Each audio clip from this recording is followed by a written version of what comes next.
Hey hi everybody, welcome back to my channel. आज मैं आपके साथ शेयर करूंगी कोटी स्टाइल जैकेट जो मैंने बहुत ही सिंपल तरीके से बताया है। और यहाँ मैंने इसे लगभग 1 मीटर फैब्रिक में क्रिएट किया है। और सबसे पहले हम इसे सिंगल हाफ में फोल्ड करेंगे। आपको किस हिसाब से फोल्ड करना है वो मैं आपको बता देती हूँ। सबसे पहले आपको अपना बस्ट साइज मेजर करना होगा, उसको 4 से डिवाइड कर लेना होगा और 3 से 4 इंच आपको उसमें लूजिंग ऐड करना होगा। उस हिसाब से मेरा आता है 11.5 इंच। लेकिन अभी भी जो मेजरमेंट आपका आता है उससे भी आपको 1 से 2 इंच एक्स्ट्रा ले लेंगे ताकि जब आप कटिंग करेंगे तो कोई भी प्रॉब्लम ना आए। तो इस हिसाब से हमने सिंगल हाफ में फोल्ड किया है। उसके बाद आप अगेन मेजर कर लीजिए कि आपका प्रॉपर आ रहा है कि नहीं। और उसके बाद हम यहाँ हाइट मेजर करेंगे। तो यहाँ मेरी कोटी की हाइट मैंने यहाँ 16 इंच लिया है।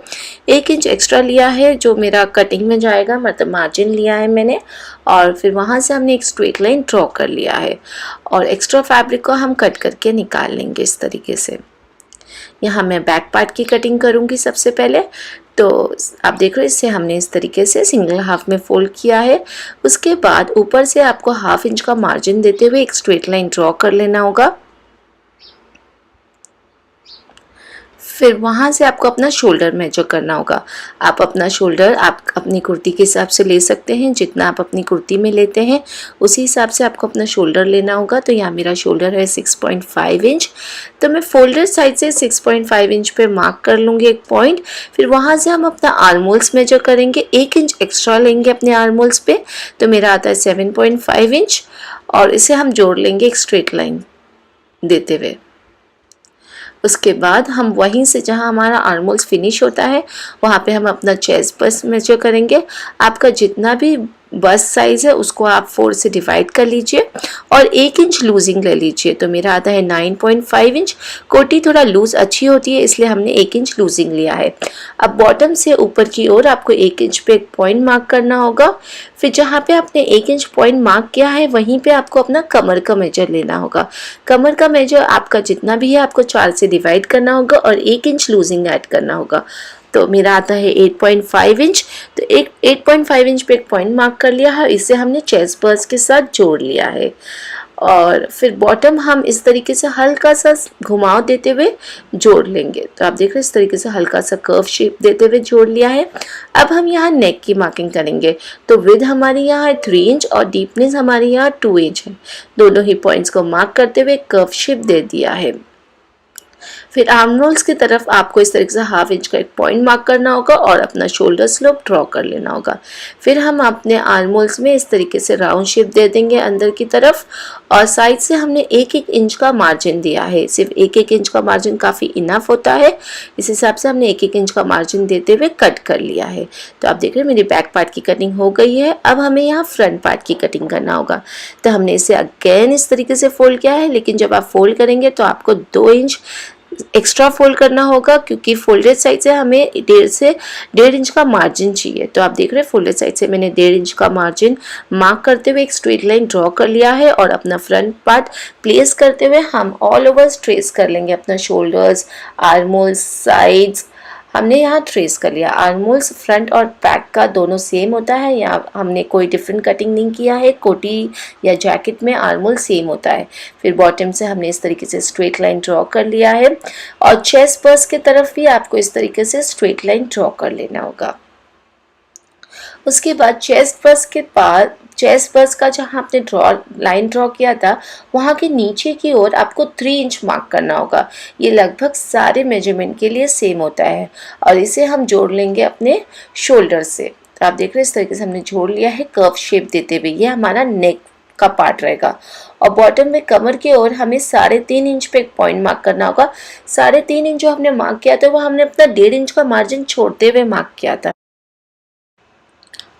वहाँ से हमें नीचे की ओर 2 इंच पे एक पॉइंट मार्क करना होगा और फिर ये वाले पॉइंट्स को और ये वाले पॉइंट्स को हम इस तरीके से एक स्ट्रेट लाइन देते हुए मिला लेंगे। और दूसरी तरफ भी हम ये वाले पॉइंट्स को और ये वाले पॉइंट्स को एक स्ट्रेट लाइन देते हुए आप देख रहे हैं इस तरीके से हमने मिला लिया है। अब ये सारी मार्किंग एरिया को हम कट कर लेंगे। तो आप देख रहे हैं हमने यहाँ कटिंग कर चुका है। हमने यहाँ कोई मार्जिन नहीं लिया है क्योंकि हमने बैक पार्ट पे ऑलरेडी मार्जिन लिया था। इस तरीके से हमारी फ्रंट पार्ट की और बैक पार्ट की दोनों की कटिंग हो गई है। दोनों पे ही हमें अस्तर लगाना होगा और सेम मेजरमेंट से हमने अस्तर भी कट किया है और इसे हम अस्तर लगा लेंगे। सबसे पहले आपको फ्रंट पार्ट पे अस्तर को इस तरीके से प्लेस करना होगा। आप देख रहे हैं, जब आप प्लेस करेंगे तो जो दोनों सीधा और एक दूसरे की तरफ प्लेस होना चाहिए, मतलब जो मेन फैब्रिक है वो सीधा है, उसके ऊपर आपको अस्तर उल्टा प्लेस करना होगा। इस तरीके से अस्तर को प्लेस करने के बाद आपको अपना आर्मोल सीना होगा, नेक एरिया सीना होगा और ये वाला साइड सीना होगा और बॉटम सी लेना होगा। बाजू का साइड्स और शोल्डर्स आपको नहीं सीना होगा। इसी तरीके से आपको दोनों साइड्स पे सी लेना होगा। आपको सिर्फ शोल्डर्स, नेक और फ्रंट वाला साइड और बॉटम साइड सीना होगा। इसी तरीके से आपको दोनों साइड पे सीना होगा, दोनों फ्रंट के पार्ट पे और बैक के पार्ट पे।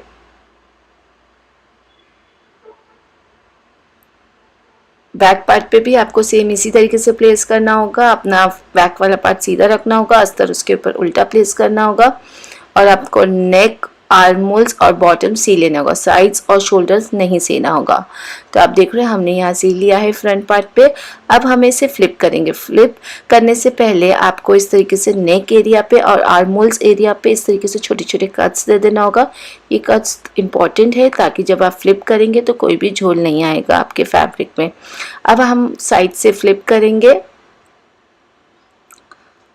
सेम इसी तरीके से आपके दोनों फ्रंट पार्ट को फ्लिप कर लेना होगा और ऊपर से आप एक आयरन दे दीजिए ताकि बहुत ही अच्छे से फिनिशिंग आ जाए और सिलाई बहुत अच्छे से बैठ जाए।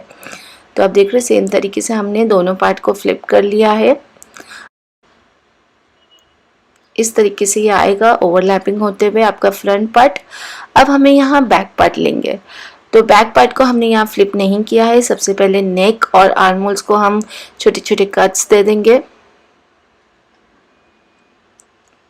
सबसे पहले हम यहाँ शोल्डर अटैच करेंगे फ्रंट और बैक पार्ट का। तो शोल्डर हमें किस तरीके से अटैच करना है, आपको इस तरीके से बैक पार्ट को प्लेस करना होगा और जो अस्तर है उसे आपको ऊपर रखना होगा और साइड से आपको आपका फ्रंट पार्ट डालना होगा। तो आप देख रहे हैं, मैं आपको बताती हूँ, आपको इस तरीके से डालना होगा साइड से। जब आप फ्रंट पार्ट डालेंगे तो उसका जो अस्तर है वो भी ऊपर की ओर होना चाहिए और इस तरीके से आपको दोनों शोल्डर्स अच्छे से मिला लेना होगा। सेम इसी तरीके से आपको दूसरा पार्ट भी डालना होगा दूसरे साइड से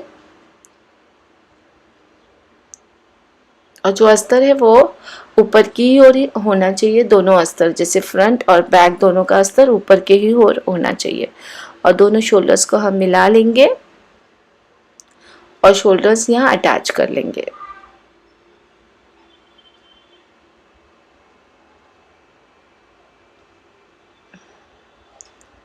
तो आप देख रहे हैं मैंने यहाँ शोल्डर्स अटैच कर लिया है। अब हमें फ्लिप करना है। हम एक ही साइड से दोनों ही पार्ट को इस तरीके से निकाल लेंगे और ये बहुत ही अच्छे से फ्लिप हो जाएगा। तो आप देख रहे हैं हमने यहाँ निकाल लिया है और ये बैक पार्ट भी फ्लिप हो गया है, शोल्डर्स हमारा अटैच हो गया। आप देख रहे हैं कितनी फिनिशिंग के साथ अटैच हो गया है। बैक साइड से भी ये बहुत ही अच्छी फिनिशिंग आई है। अब हम इसे फ्लिप कर लेंगे। फ्लिप करने के बाद हमें अपनी यहाँ साइड सीना है। बैक साइड भी बहुत ही अच्छे से आप आयरन कर लीजिए ताकि सिलाई जो है अच्छे से बैठ जाए। उसके बाद दोनों साइड्स पकड़ते हुए अपने बॉडी के हिसाब से आपको इसकी साइड की फिटिंग दे देना होगा।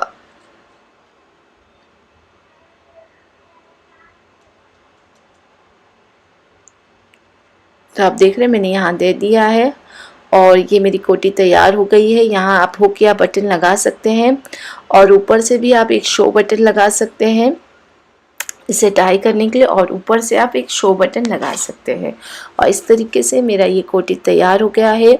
तो अगर आपको मेरा आज का वीडियो हेल्पफुल लगा हो तो मेरे चैनल को लाइक करिए, सब्सक्राइब करिए, शेयर करिए और कमेंट करके ज़रूर मुझे बताइए कि आपको मेरा आज का वीडियो कैसा लगा। Till then thank you for watching. Bye bye.